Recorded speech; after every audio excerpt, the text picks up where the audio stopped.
TV ఇప్పుడు మనతోటి ఆంధ్ర మేధావుల సంఘం వ్యవస్థాపక అధ్యక్షులు రాజకీయ విశ్లేషకులు చలసాని శ్రీనివాసరావు గారు. నమస్కారం శ్రీనివాసరావు. నమస్కారం పవన్ గారు. నమస్కారం గారు. శ్రీనివాసరావు గారు, ఏపీ వెంకటేశ్వరరావు గారు అంటే గతంలో చంద్రబాబు గారు ఉన్న టైంలో ఆంధ్రప్రదేశ్ ఇంటెలిజెన్స్ చీఫ్ గా చేసిన వ్యక్తి. జగన్మోహన్ రెడ్డి గారిని లాస్ట్ 1 year నుంచి చాలా పర్సనల్ గా టార్గెట్ చేస్తూ వచ్చిన వ్యక్తి.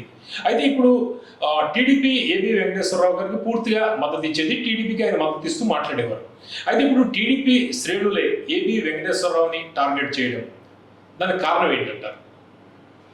టీడీపీ శ్రేణులు అనుకోవచ్చు కానీ వాళ్ళ సానుభూతి పరులు వీళ్ళందరూ కూడా ఇట్స్ అన్ఫార్చునేట్ అండి. అంటే ఆయన నిన్న ట్వీట్ కూడా చేశారు, దాంట్లో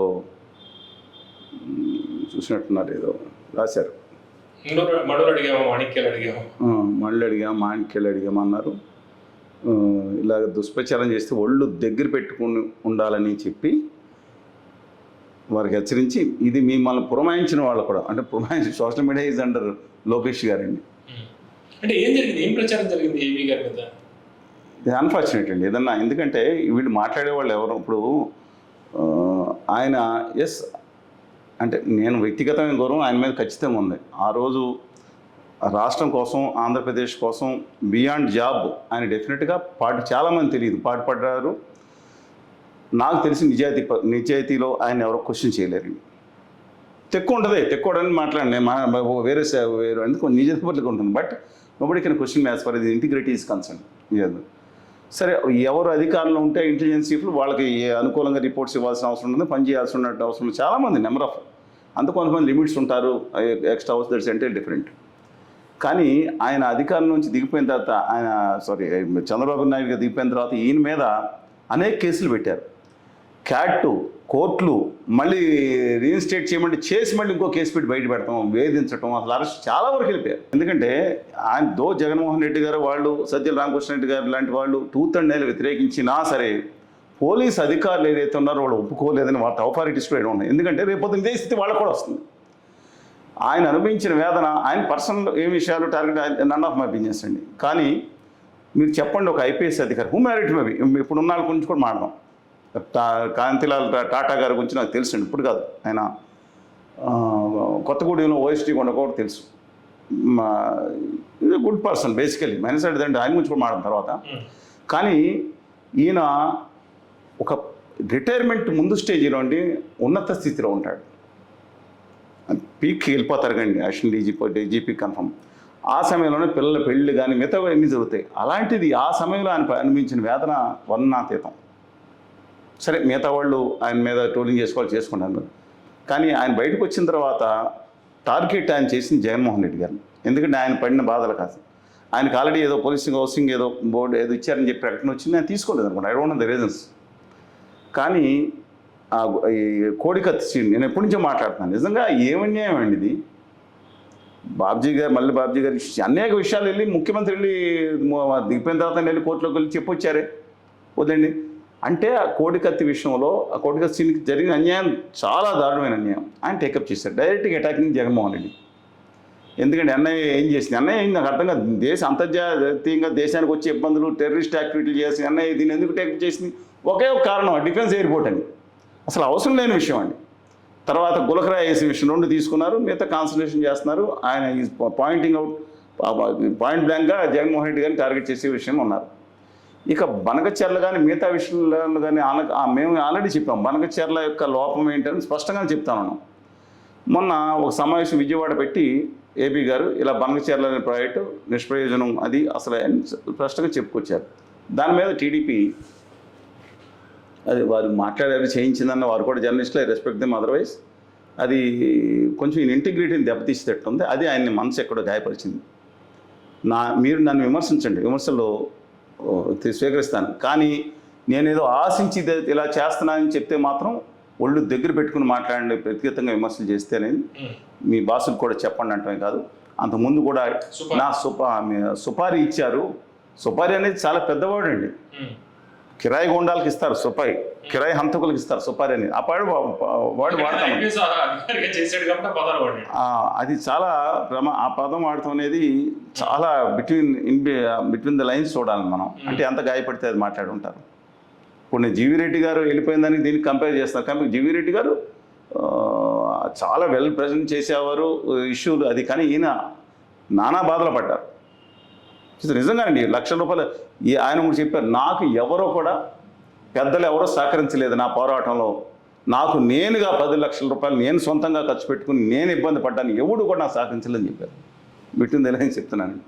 బట్ నేను అందుకని బనకచర్ల మనం మాట్లాడడం. బట్ బనకచర్ల ఆయన మేమేది బనకచర్ల విషయంలో ఆయన విమర్శలు కాంట్రాక్టర్లకి అక్కడ మంత్రుల గురించి నేను మాట్లాడుతానన్నా, ముఖ్యమంత్రి గారి గురించి మాట్లాడుతాను. కాంట్రాక్టర్లకి లాభం చేసేదట్ట కాదా అనేది మాట్లాడుకుందాం ఖచ్చితంగా మన వేరే టాపిక్లో.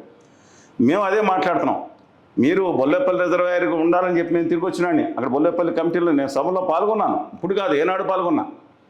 అంతవరకు ఓకేనండి. కానీ ఎందుకు తీసుకెళ్తున్నారు ఏమిటనేది డెఫినెట్గా ఎవరికి లాభం జరుగుతుంది, కొంత స్టేజ్ వరకు ఉండాల్సిందే. కానీ ఆ తర్వాత దేనికి లాభం జరుగుతుంది, ఎవరి కోసం తీసుకెళ్తున్నారు అనేది ఖచ్చితంగా ఆయన ఆలోచన. అసలు పోలవరం నా ఆలోచన వేరే అండి. మనం మాట్లాడుకున్న తర్వాత అది విషయం. పోలవరం ప్రాజెక్టుని చంపేసి అసలు నీళ్ళు ఎక్కడికి తీసుకెళ్తారు, దీన్ని డెడ్ స్టోరేజ్ పెట్టేసి అసలు సబ్జెక్టు మెయిన్ లైన్ మానేసిన తర్వాత ఇంకెక్కడికి తీసుకెళ్తారండి. అందువల్ల ఆయన మాట్లాడిన ఈ విషయాలతో ఖచ్చితంగా ఏకీపిస్తున్నాను. ఆయన నిజంగానే మాట్లాడే తప్పు అంటే తప్పు అని చెప్పాలి, కానీ దురుద్దేశాలు అంటకట్టకూడదు. వీళ్ళు ఏం చేశారో తెలుసా అండి? ఈ బ్యాచ్ కాదు, జగన్ గారి బ్యాచ్ 2019లో మేము రాష్ట్రం విడిపోయినప్పటి నుంచి ఉద్యమం చేస్తున్నాం. 19 నుంచి ఉధృతంగా ఉద్యమం చేశాం. ఒక బ్యాచ్ టీవీల్లో నన్ను రాకుండా ఆపేసింది. పాపం టీవీలు పొరపాటు కాదు, ఏం ఒత్తిడి ఉంటాయండి. Let it be. YSR Congress party, Telugu Desam లేదా బీజేపీలో ఒక బ్యాచ్ రాకుండా ఆప్ చేసి వ్యక్తిత్వ హననానికి పాల్పడ్డారు వీళ్ళు. ఇవాళ వస్తే ఒక్కొక్కరికి బాగా తెలుస్తుందండి. అంటే ఆయన తెలవాలని కాదు, నేను చెప్తున్నాను. వ్యక్తిత్వ హననానికి పాల్పడి నీచ నికృష్టంగా అసభ్యంగా ట్రోల్ చేయించారు. ఒక దిక్కుమాల సన్నాసి బ్యాచ్, సిగ్గులేని బ్యాచ్. ఇవాళ నేను వీళ్ళకి ఇళ్లలో కుటుంబాలు ఉండవండి, ఇళ్ళ బాధలు ఉండవా? వీళ్ళకి వీళ్ళ తల్లిదండ్రులు పెంచిన సంస్కారం ఇది. 2019 కంటే ఆ తర్వాత మేము ఉధృతంగా ఉద్యమం చేశాం, గల్లీ తిరిగాం. హిందూపురం నుంచి ఇచ్చేపురం నుంచి హిందూపురం వరకు యాత్రలో, పాదయాత్ర, బస్సు యాత్ర, విద్యార్థులు కలిపి చేసాం. రాష్ట్రం అంతా ధర్నాలు, ఒకే రోజు 26 జిల్లా ధర్నాలు పెట్టాం. ఢిల్లీలో వెళ్ళాం 100 మందితో. ఒక్క 1% టీవీలు చూపించారు. ధన్యవాదాలు. 90% మా మీద బ్యాన్ చేశారు. నన్ను చర్చలకు రానివ్వలేదు. నేను వెళ్ళకపోవడం ఏంటంటే, నేను వెళ్తానికి సిద్ధంగా ఉన్నాను. నన్ను రానివ్వకుండా అంటే అక్కడ ఎవరన్నా మిగతా వాళ్ళు దుర్మార్గం ఉండే ఒక ఉద్యోగ నాయకుడు చెప్పులు పెట్టుకుంటాడు, ఆ బ్యాచ్కి రానని చెప్పాను. నేను పక్కన కూర్చోను. నా రెస్పెక్ట్ ఉంది. కేసీఆర్ గారు, దిగ్విజయ్ సింగ్ గారు లేదా ఇంకోళ్ళు అందరితో కూర్చున్నాను నేను.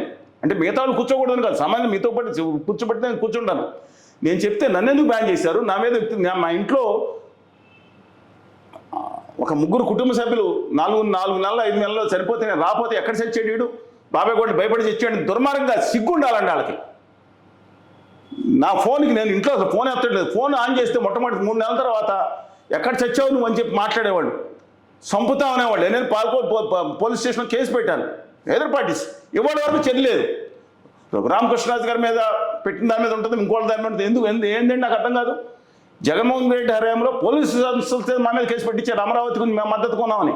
ఇంకొక చోట కేసు పెట్టించారు, వేధించారు. ఇవన్నీ కనపడవు. 99% ఎవరు అంటే మీరు ఉద్యమం చేస్తేనే, మీ పార్టీలో ఎవరైనా ఉద్యమం చేస్తే ఉద్యమం చేసినట్ట. వైఎస్ఆర్ కాంగ్రెస్ పార్టీ, తెలుగుదేశం, బీజేపీ మిగతా స్వతంత్రంగా ఉండే హక్కు లేదా వాళ్ళకి? ఏబీ గారు కానీ మేము కానీ చెప్తున్నాను, బయట స్వతంత్రంగా మాట్లాడితే వాళ్ళు చంపేస్తారా? అంటే వ్యక్తిత్వ హననం చేస్తారా? ఇవాళ కొత్తగా కదండి. అంటే కుల గజ్జి, కుల పిచ్చి, మత ద్వేషం, ఇది ఒక పార్టీని అట్లా కొన్ని పార్టీల్లో కొంతమందికి ఇది అలవాలం అయిపోయిందా? అంటే చలసాని గారు, ఇప్పుడు ఏబీ గారు జగన్మోహన్ రెడ్డి గారు పూర్తిగా వ్యతిరేకించారు. ఎన్నికల్లో కూడా చాలా నేను స్వతంత్రంగా ఉన్నాను, ఆయన సైడ్ తీసుకున్నారు. ఎన్నికల తర్వాత తీసుకున్నారు. ఇప్పుడు సుపారీ రాతలు అటువంటి వ్యాఖ్యలు ఆయన చేయడానికి కారణం మనసు గాయపడింది. ఆయన స్ట్రైట్ ఆయన కొంచెం గ్యాప్ ఎక్కడ వచ్చిందంటారు? గ్యాప్ ఎక్కడ వచ్చి ఉండొచ్చు అంటే ఏంటంటే లాయల్గా, కంప్లీట్గా లాయల్గా ఉండాలి. ఒక నాయకుడికి వన్ సైడ్గా ఉండాలి, వాళ్ళ కాళ్ళ దగ్గర ఉండాలి అనే భావన ఒక బాగా పైనుంచి కింద వరకు వెళ్ళిపోయిందండి. అంటే స్వతంత్రంగా ఉండకూడదు. ఇప్పుడు ఆయన కూడా ఒక సైడ్ కాళ్ళ దగ్గర లేకపోయినా ఒక సైడ్ మాట్లాడుతూ ఉన్నారు. వన్ సైడ్ అయినా ఆయన స్వతంత్రంగానే మాట్లాడారు. కానీ ఇప్పుడు ఏంటంటే ఏది ప్రశ్నించకూడదు అనమాట. ఇటు జగన్మోహన్ రెడ్డి గారు మీరు చేసే తప్పు నిన్న దాంట్లో వాళ్ళు ప్రోత్సహించేటట్లు ఏదండి నరుకుతాం అనే దాన్ని సినిమా డైలాగ్ రాలేదు. జగన్మోహన్ రెడ్డి అధికారంలోకి వస్తేనే ప్రాసెస్ చూసుకోవాలి జగన్మోహన్ రెడ్డి గారు. ఆయన అది చూసుకోకుండా మాట్లాడటం ఖచ్చితంగా తప్పండి, నేను చెప్తున్నాను. అంటే బూతులు తిడతా వీళ్ళకి లేవండి, వీళ్ళకి పెంచిన సంస్కారాలే బ్యాచ్ ఏంటండి. అలాగే నా మీద దుర్మార్గం చేస్తే చాగంటి గారు ఒక పెద్ద ఆయన వెళ్ళి లోకేష్ గారితో మాట్లాడారు. ఏమండి ఇలాగా చిలసాని గారు మన 3-4 నెలలు బయటకు రాకపోవడానికి కారణం ఉందండి, ఆ పుణ్య ఉద్యమం చేస్తానంటే ఇలా భయంకరమైన ట్రోల్ చేస్తాను, బూతులు పెట్టి పోస్టులు వేసింటే వాట్ ఐఎమ్ కన్సర్న్ అన్నారంట. తర్వాత కూడా నేను లోకేష్ గారికి వాళ్ళ నాన్నగారిని అరెస్ట్ చేసినప్పుడు ఢిల్లీలో మిగతా పార్టీలో నేను ఆ ప్రొఫెసర్స్ వెళ్ళామండి. వెళ్ళి అడిగితే అదేంటన్నా మీరు మాట్లాడాలి కదా, ఆయన దృష్టి తీసుకెళ్ళా. అలాగే వైఎస్ఆర్ కాంగ్రెస్ పార్టీలు చేస్తే వైఎస్ఆర్ అగ్రనాయకులు ముగ్గురులో ఒక ఆయన పెళ్లిలో కనపడినప్పుడు దృష్టి తీసుకెళ్ళాను. అలాగే అడిషనల్ డీజీపీలతో మాట్లాడాను నేను, ఎక్కడ ఆగలేదే. అంటే వీళ్ళ కింద క్యాడర్ కొంతమంది కుల ద్వేషం, మత ద్వేషం, వారసత్వ రాజకీయ బానిసత్వంతో వాళ్ళు చేతుల్లో లేరనమాట. అంటే కేవలం ఈ మీడియాలో ఆయన మీద వచ్చిన అంశాలు లేకపోతే కొంతమంది ఆయన విమర్శించడం ఇంతవరకు ఇష్యూ బేస్డ్ గా తీసుకోవచ్చా, లేకపోతే పూర్తిగా గ్యాప్ వచ్చిందంటారా? లేదండి, నేను ఆయన జగన్మోహన్ రెడ్డి గారు ఆయన వేధించిన విషయంలో మాత్రం ఆయన చాలా హర్ట్ అయ్యారు. మానసికంగా చరిత్రలో ఒక 5 సంవత్సరాల పాటు ఆయన మానసికంగా చాలా వేదన చెందారు. ఆయన అందుకని ఆయన అని కాదు, అంటే వీళ్ళు ఏ పార్టీ కూడా స్వతంత్ర వ్యక్తిత్వం ఉండకూడదనే ఒక భావనలోకి వెళ్ళడం తప్పు అంటున్నాను నేను. అందువలన ఆయన ఏబీ గారు ఇదొకటే కాదు, ఇంకా 2-3 విషయాల్లో వాస్తవాలు మాట్లాడారు. ఏదైతే నీటిపారుదల విషయంలో కానీ ఆయన మాట్లాడుతూ ఉన్నారు. డెఫినెట్గా ఇన్ దట్ ఆస్పెక్ట్స్ తప్పులుంటే సవరించుకోవాలండి. అంటే పబ్లిక్ ఇష్యూస్ ఇవన్నీ కూడా మాట్లాడడానికి బయటకు వస్తున్నారు కదా, రేపు రాజకీయంగా ఆయన పొలిటికల్ ఎంట్రీ ఇచ్చే అవకాశం ఉందా ఏదైనా పార్టీ నుంచి? ఏమో ఆయన అడగాలండి, అంటే నేను అడిగి మీకు చూస్తుంటే ఎట్లా అనిపిస్తుంది? ఎందుకంటే మీకు కూడా బాగా దగ్గర కదా ఏబీ గారు, మాట్లాడుతుంటారు. ఏమండి నేను ఆయనతో మాట్లాడవచ్చు. ఆ రోజు సమైక్యాంధ్ర ఉద్యమ సేన ఆయనతో మాట్లాడాను. పిఎస్ఆర్ ఆంజనేయులు గారితో మాట్లాడారు సమైక్యాంధ్ర ఉద్యమంలో. అలాగే శ్రీనివాసరెడ్డి గారు, జేడి లక్ష్మణ్ అందరూ నేనండి. జేడి లక్ష్మణ్ గారు మన స్టేట్లో లేరనుకోండి, అక్కడ ఉన్న మిగతా పోలీస్ ఆఫీసర్స్ చాలా మంది ఉన్నారు. బాలసుబ్రహ్మణ్యం గారు చాలా మంచివాడు. ఆయన బాలసుబ్రహ్మణ్యం గారు అని ఐపీఎస్ అధికారులు నెంబర్ ఆఫ్ పవర్ఫుల్ ఆఫీసర్స్ ఉన్నారు. అందువల్ల కాంతిలా రామ్ టాటా గారు ఎవరెవరైతే ఉన్నారో ఆయన కేసీఆర్ గారు అరెస్ట్ చేసినప్పుడు ఖమ్మం జిల్లా ఎస్పీగా ఉన్నారు. సరే ఏదండి డిఫరెంట్ ఇష్యూ. నేను నాకు రాష్ట్రం, నా తెలుగు జాతి లేదా అక్కడ ప్రాంతం దాని మీద మాట్లాడతాను. మాట్లాడానండి, నేను పంపించాను, ఆయన మీద వచ్చి పంపించాను, మాట్లాడాను. ఆయన కూడా పంపించారు. ఆయన ఆన్ ద వే యుఎస్ వెళ్తున్నారు, లండన్ ఉన్నారు. నిన్న యుఎస్లో తానా సభలు ఉన్నాయి కదండి, దానికి నాట్స్ కూడా వెళ్తున్నారు. వీళ్ళు బ్యాక్. ఎట్లా రియాక్షన్ ఏంటైంది మీరు మాట్లాడితే? ఆయన బాధ నేను చెప్తాను కదండి. ఆయన్ని వ్యక్తిగతంగా ఆయన చెప్పారు సద్విమర్శను నేను ఖచ్చితంగా ఆహ్వానిస్తాను. మన దగ్గర ఎవరో విమర్శించకూడదు, ఎందుకంటే మనం మాట్లాడుతున్నప్పుడు ఖచ్చితంగా విమర్శించే హక్కు వాళ్ళకు ఉంది. కానీ నాకు దుర్దేశాలు అంట కొట్టకూడదు, ఇంకోళ్ళకి లింక్ పెట్టకూడదు, అది బాధ. ఇప్పుడు నేను కూడా బాధపడింది అదే కదండి. నేను మాట్లాడిన నచ్చకపోతే విమర్శించండి, కానీ దుర్దేశాలను వెళ్ళి చంద్రబాబుకి కులం మద్దతని లేదా జగన్ గారికి లొంగిపోయావని ఇలా దిక్కుమాలి ఎందుకండి. ఎన్ని పార్టీ బీజేపీ లొంగిపోయావని కూడా మాట్లాడారు. మంచి జరిగినప్పుడు మంచి జరిగితే అసలు ఏంటండి అర్థం? స్వతంత్రంగా ఉండకూడదు వీళ్ళకి. మళ్ళీ చెప్తున్నాండి, వీళ్ళ వారసత్వ రాజకీయ నాయకుల బానిసలుగా బతకాలి. ఈ రాష్ట్రంలో 2 రాష్ట్రాల్లో స్వతంత్ర వ్యక్తిత్వంగా బతకూడదు అంటే అంతవరకు మాట్లాడినప్పుడు ఓకే. స్వతంత్రంగా రాష్ట్రం కోసం మాట్లాడినప్పుడు మాత్రం విమర్శించేస్తారా?